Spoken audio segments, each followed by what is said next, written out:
Hello, Igbo. It's unfortunate that most of our brothers don't understand the kind of war we are having. They don't understand the kind of secret war that is going on in Nigeria. Most of our brothers today and sisters just believe in saga online. It's very, very funny and obvious. But I'm happy that people like us, we are here to lecture you guys and wake you guys up and understand that we had a war with Nigeria and we lost 3-point-something million people.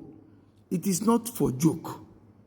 The time has passed when we will come online here and we sit here and do saga. It is one of the worst things an Igbo man will see today and want to create more enemies within ourselves. One of the jobs that I have been doing for more than 3 years now is to make sure that I unite our brothers, the IPOB DOS members and the autopilot together so that we will be one and fight that our one just cause, which is the liberation of our land, Biafra. But it's obvious that when you start to fight a fight that people don't even understand what you are trying to do, they will start to bring distractions like this lady I have up here.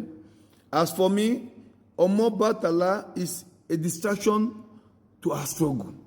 As for me, she's just there to confuse you guys. She doesn't make any meaning. She doesn't change anything. I love this lady up here very, very much because she came boldly in front of me and every other Igbo person and tell us that she hates Igbo tribe. It is a blessing for somebody to come and tell you that he hates you. It's like you guys love people who pretend, or you guys hate people who come in your face and do manamana, and behind you they do bompitenazu. It's like you don't understand that we are in a struggle, that we're supposed to even say, thank you, madam, for you to come up boldly and tell us that you hate the Igbos. Igbo, listen to me. The kind of wisdom I have to handle issues like this is very, very important. I'm even happy that she came on my platform, send requests to come up. So that when somebody stay in my face and tell me that he or she hates me, then my next step is to ask the person why. So that the person will explain to me the reason why she or he hates me. Then me, I will check if it's somebody who is sick, or is somebody who will need to explain some things, or will know where the hatred is coming from. Everything is not saga. Everything is not saga. I don't do saga. I have been telling people they don't understand. I don't do saga. If you are from Benin and you said that you don't like me because I'm an Igbo man, I don't have a problem with you. I will come to your platform, send requests. You will come to my platform, send requests. We discuss about this, our hate. You tell me what you don't like about me. I tell you what I don't like about you. We discuss. There is no need of sagaring. That is what intellectuals do. That is what smart people do. We don't just come on TikTok and we go back and our problem is there. Most of you guys doing saga on TikTok, have you understand that you don't go anywhere? That the main people who are doing the main job are people who are on the ground doing the main job? Do you know how many Muslims have convinced today and they are understanding the reason why we need to disintegrate as Nigeria? Do you know how many Benin people have touched today from my preaching that they have understand that Nigeria is not working? We have fought a war and we don't want to go to another war because Nigeria have the upper power, because they have the backup of Britain and other nations. We need to fight a brain war this time around. We need to come in on the social media and tell our enemies why we need to disintegrate Nigeria, why we need to let them understand that Nigeria is not working for nobody but the politicians and the pastors and the clerics and the imam. That is the kind of war I like to do. The kind of war of waking people up.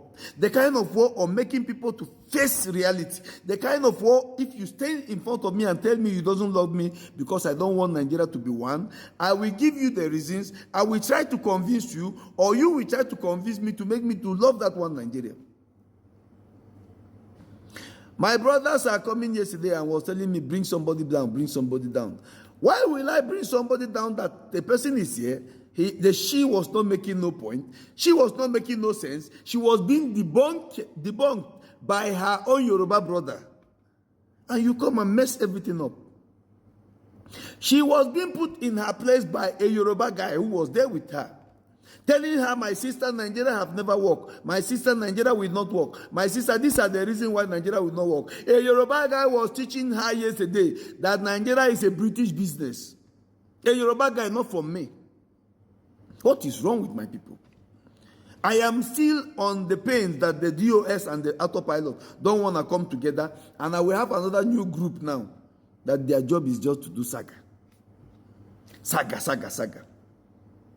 Where will saga lead you? If I come online now and start to abuse Benin or abuse Yoruba or abuse whatever, what will that change? What will that change? Will Nigeria change to be one country? No. Will Nigeria divide? No.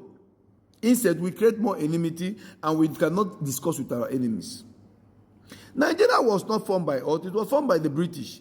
They forced us to be together. So if you want to remove yourself from Nigeria, since we cannot go for a war, of course, war is going on gradually, but we can't go for an open war with Nigeria because they are more than us. That is the reality. Since they forced the Igbos to remain with them, the best thing we need to do is to go down, reschedule our strategy, and know how we need to convince people and tell them the reason why we don't want Nigeria to continue. Why must we always sit down here and fight?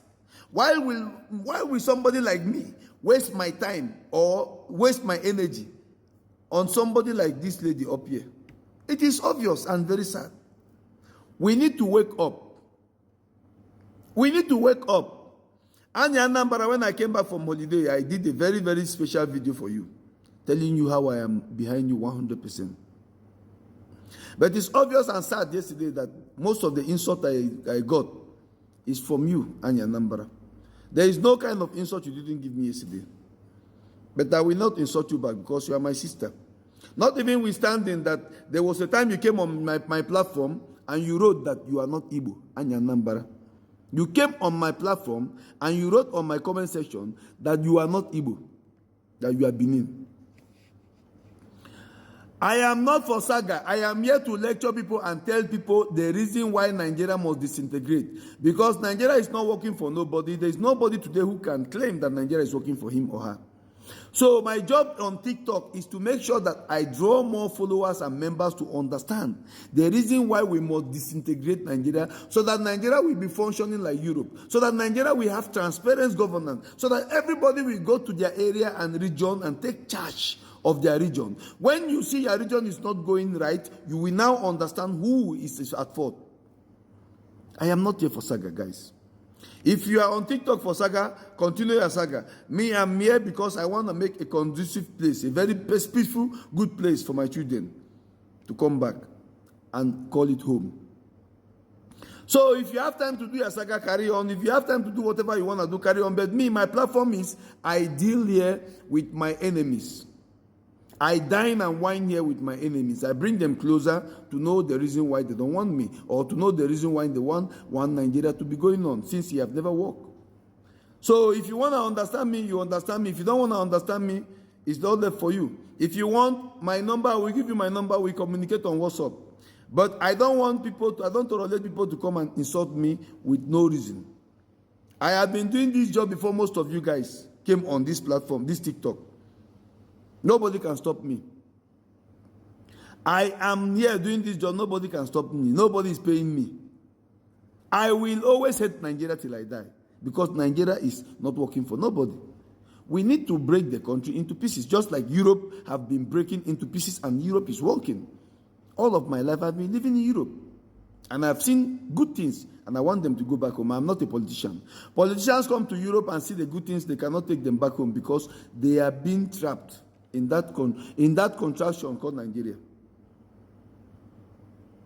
Well, anyway, my prayers today is for Mazi Nnamdi Kanu to be released and we have our freedom. That's all what I can say. Thank you.